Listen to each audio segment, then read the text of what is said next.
시청자 여러분 안녕하십니까? VOA 뉴스입니다.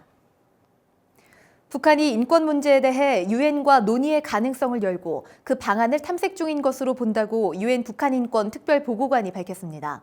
만일 북한이 인권 개선을 위한 대화를 시작한다면 민감한 문제가 아니라 노동 권리부터 다뤄야 한다고 말했습니다. 박승혁 기자의 보도입니다.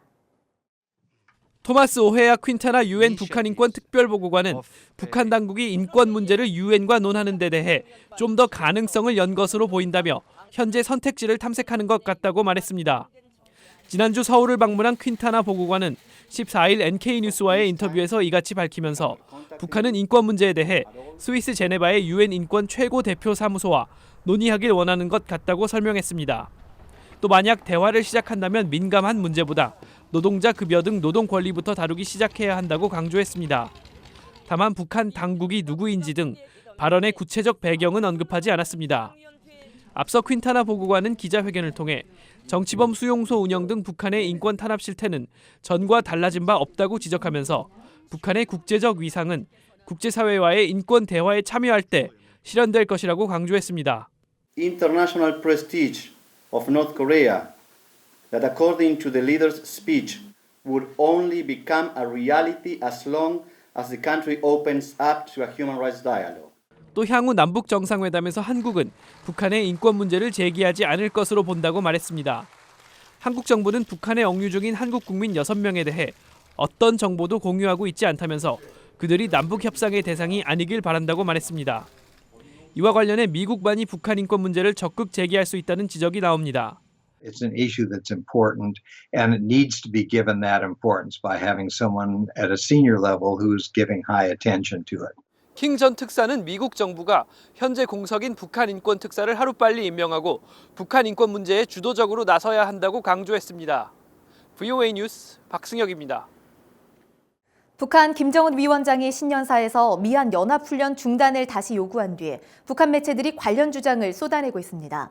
전문가들은 미국을 상대로 양보를 얻으면서 미한 동맹의 균열을 노리는 북한의 전형적인 전술이라고 분석했습니다. 김칸희 기자입니다.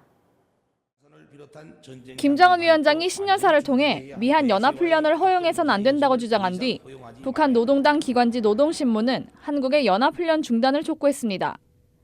대규모 합동 군사연습은 군사적 긴장을 조장하고 한반도 정세를 위험한 국면으로 몰아가는 요인이라고 주장했습니다. 이어 북한의 대외 선전 매체인 우리민족끼리 통일신보 등이 가세해 미한 연합훈련은 북침전쟁 연습이라는 과거부터 이어오는 주장으로 선전전을 벌이고 있습니다. 전문가들은 2차 미북 정상회담을 앞두고 김정은이 트럼프 대통령에게 큰 양보를 얻어내려는 술수라고 분석했습니다. 미국을 향한 대륙간 탄도미사일 ICBM 제거 같은 제안을 하면서 주한미군 철수를 요구할 수 있다는 것입니다. And so he may make that trade-off because South Korea and the United States have not agreed on burden sharing. And he may propose to Trump that, look, the South Koreans don't want to pay for U.S. forces. 북한의 지속적인 미한 연합훈련 중단 요구는 비핵화 협상 중에 미한 동맹 균열을 내려는 목적도 있다는 분석도 나왔습니다. And he's recognizing that President Moon is so committed to détente and to some degree of rapprochement between the Koreas that if he makes an offer that sounds appealing to Moon but is unacceptable to Washington, this will create major tensions in the alliance. 북한의 위협이 존재하는 이상 미한 연합훈련은 중단돼선 안 된다며 비핵화 협상을 끌고 가면서 양보를 요구하는 북한 속셈에 넘어가서는 안 된다고 강조했습니다. VOA 뉴스 김칸입니다. 엘리엇 엥겔 하원 외교위원장은 북한이 핵무기를 폐기하겠다는 데 진실하지 않다고 생각한다며 이런 상황에서 2차 미북 정상회담은 회의적이라고 밝혔습니다. 엥겔 의원은 13일 뉴욕에서 한국 국회의원들과 만나 그동안 북한 지도자들이 무엇을 하겠다고 약속하고도 결국 하지 않았다며 이같이 밝혔습니다. 이날 간담회에는 한국계 앤디 김 등 민주당 하원 의원 5명이 참석했습니다. 북한이 지난해 최대 무역국 중국으로의 수출이 10분의 1로 크게 줄면서 대중국 무역 수지 적자가 사상 최대인 19억 7천만 달러를 기록했습니다.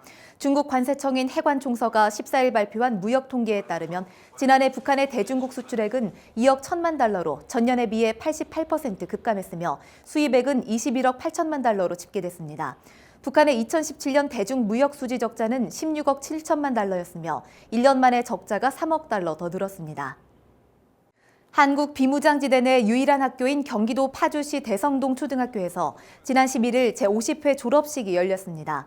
전교생 29명 가운데 4명이 졸업한 이날 행사에는 유엔군 사령부 군사정전위원회와 중립국감독위원회, 한국군 관계자 등 150여 명이 참석했습니다. 대성동 초등학교 학생들은 대성동 마을과 파주시에서 통학하며 영어 수업은 유엔군 소속 군인들이 맡고 있습니다. VOA 뉴스 마칩니다. 시청해주신 여러분 고맙습니다.